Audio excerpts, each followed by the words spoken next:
pwede ba huwag ka na mamili? Kung ano lang meron dyan, yan ang kainin mo, huwag ka maarte. Gutom na si Boyet! Oh, sandali nga, ano ba naman yan? Sabay-sabay kayo. Buksan mo yung takip. Ano ba ting-ting-ting mo dyan?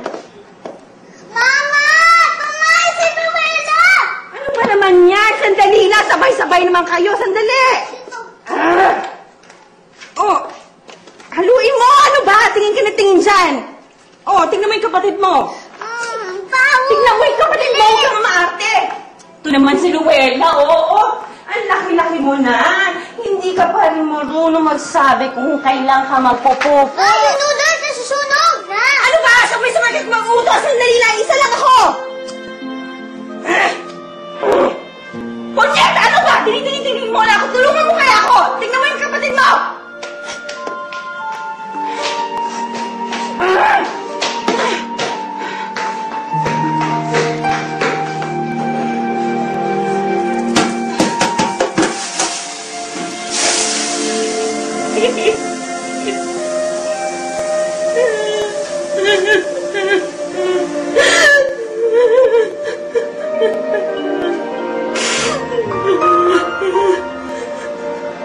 Sabi mo kanina, nagugutom ka. Ngayon, ayaw mo naman kainin.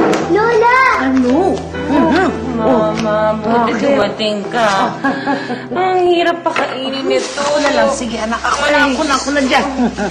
Ako na dyan, oh. Halika na. Natin.